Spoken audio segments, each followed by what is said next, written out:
nama Bapa dan Putra dan Roh Kudus. Amin.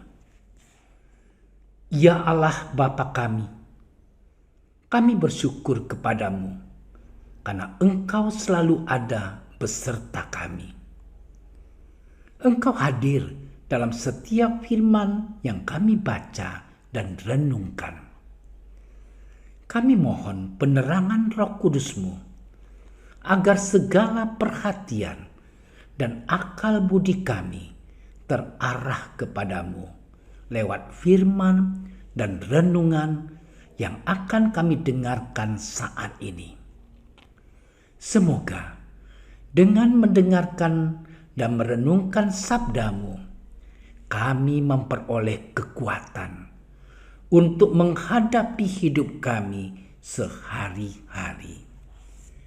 Demi Kristus Tuhan kami. Amin.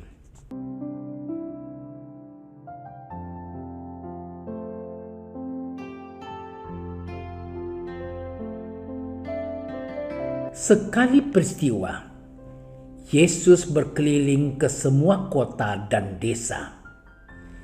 Ia mengajar dalam rumah-rumah ibadat dan memberitakan Injil, kerajaan surga, serta melenyapkan segala penyakit dan kelemahan. Melihat orang banyak itu, tergeraklah hati Yesus oleh belas kasihan kepada mereka, karena mereka lelah dan terlantar, seperti domba yang tidak bergembala. Maka katanya kepada murid-muridnya, "Tuaian memang banyak, tetapi pekerja sedikit. Karena itu, mintalah kepada Tuhan yang empunya tuaian, supaya Ia mengirimkan pekerja-pekerja untuk tuaian itu." Lalu Yesus memanggil ke-12 muridnya dan memberi kuasa kepada mereka untuk mengusir roh-roh jahat dan untuk melenyapkan segala penyakit dan segala kelemahan. Yesus mengutus mereka dan berpesan, "Pergilah kepada domba-domba yang hilang dari umat Israel. Pergilah dan beritakanlah, kerajaan surga sudah dekat. Sembuhkanlah orang sakit, bangkitkanlah orang mati, tahirkanlah orang kusta, usirlah setan-setan. Kamu telah memperolehnya dengan cuma-cuma, karena itu berikanlah pula dengan cuma-cuma." Demikianlah sabda Tuhan.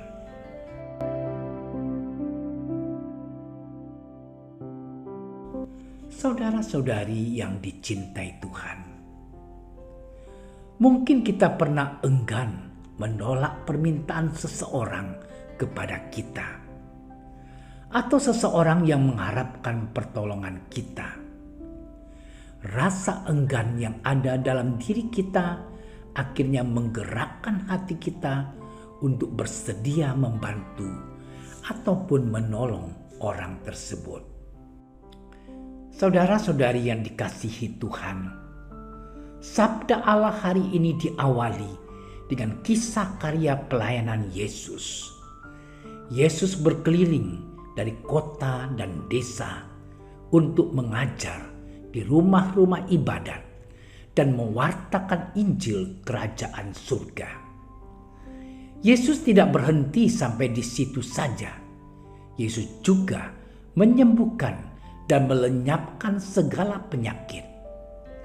Karya pelayanan Yesus tersebut juga ditugaskan kepada murid-muridnya, agar para murid-murid mewartakan Injil kerajaan surga dan menyembuhkan orang sakit, membangkitkan orang mati, dan mengusir setan-setan.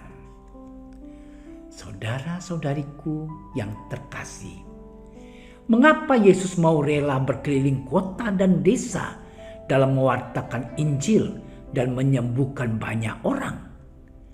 Bahkan mengapa Yesus juga mengutus murid-muridnya turut dalam karya pewartaan Injil dan menyembuhkan banyak penyakit serta mengusir setan-setan?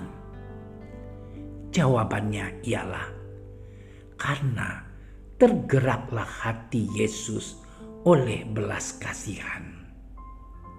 Saudara-saudariku yang terkasih, belas kasih Allah kepada manusia tidak berkesudahan.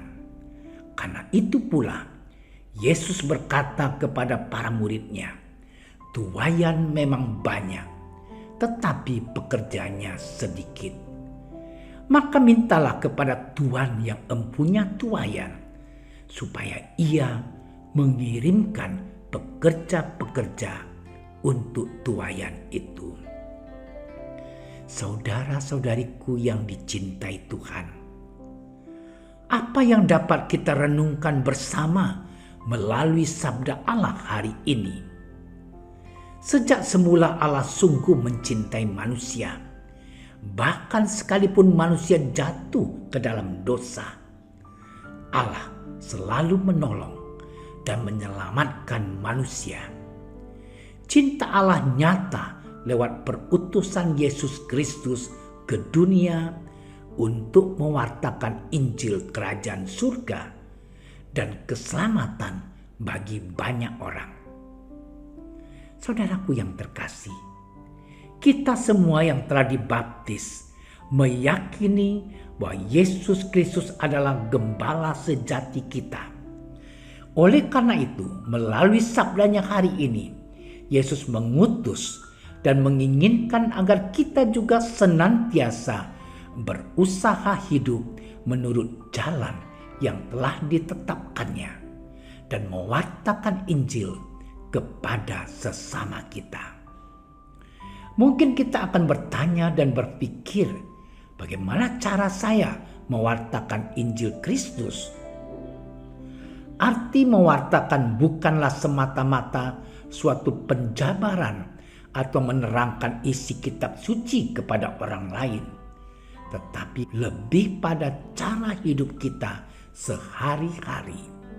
Sebagai contoh, menyapa ataupun memberi senyum saat bertemu dengan teman atau orang lain merupakan salah satu bentuk paling sederhana dalam pewartaan Injil. Oleh karena itu, saudara-saudariku yang terkasih, di masa Advent ini, Yesus berkata juga kepada kita, wartakanlah kerajaan Allah, karena kerajaan Allah sudah dekat. Lewat masa Advent ini justru kita ditantang, sudah sejauh mana saya melaksanakan tugas perutusan saya sebagai orang yang mengimani Yesus dan yakin memberikan diri untuk dibaptis. Sudahkah saya sungguh-sungguh mengimani hidup Yesus itu di dalam diri saya, yakni tergerak oleh belas kasih. Allah Bapa yang Maha Rahim, curahkanlah Roh Kudus-Mu kepada kami, agar kami senantiasa digerakkan oleh Roh-Mu saja, sehingga kami mampu dan kami digerakkan oleh belas kasih untuk menjadi saksi-Mu. Dan mampukan kami juga untuk hidup menurut perintah-perintah-Mu. Amin. Dalam nama Bapa dan Putra dan Roh Kudus. Amin. Doa Santo Yusuf. Salam penjaga Sang Penebus, suami perawan Maria yang terberkati. Kepadamu Allah mempercayakan putra tunggalnya. Kepadamu Maria menaruh kepercayaannya. Bersama denganmu Yesus menjadi manusia. O Yusuf yang terberkati, perlihatkanlah dirimu sebagai seorang bapa juga bagi kami, dan bimbinglah kami di sepanjang perjalanan hidup. Perolehkanlah bagi kami rahmat, belas kasih, dan keberanian. Dan lindungilah kami dari segala yang jahat. Amin. Bapa kami yang ada di surga, dimuliakanlah namamu, datanglah kerajaan-mu, jadilah kehendak-mu di atas bumi seperti di dalam surga. Berilah kami rezeki pada hari ini, dan ampunilah kesalahan kami, seperti kami pun mengampuni yang bersalah kepada kami. Dan janganlah masukkan kami ke dalam percobaan, tetapi bebaskanlah kami dari yang jahat. Amin. Salam Maria, penuh rahmat, Tuhan sertamu. Terpujilah engkau di antara wanita, dan terpujilah buah tubuhmu Yesus. Santa Maria, Bunda Allah, doakanlah kami yang berdosa ini, sekarang dan waktu kami mati. Amin. Kemuliaan kepada Bapa dan Putra dan Roh Kudus, seperti pada permulaan, sekarang, selalu, dan sepanjang segala masa. Amin. Terima kasih sudah menyaksikan renungan hari ini. Jangan lupa like, subscribe, dan aktifkan tombol loncengnya agar Anda yang pertama mendapatkan notifikasi updatean renungan harian dari Komsos Keuskupan Padang. Dan bagikan ke sosial media agar saudara-saudara kita dapat mendengarkan dan merenungkan firman Tuhan.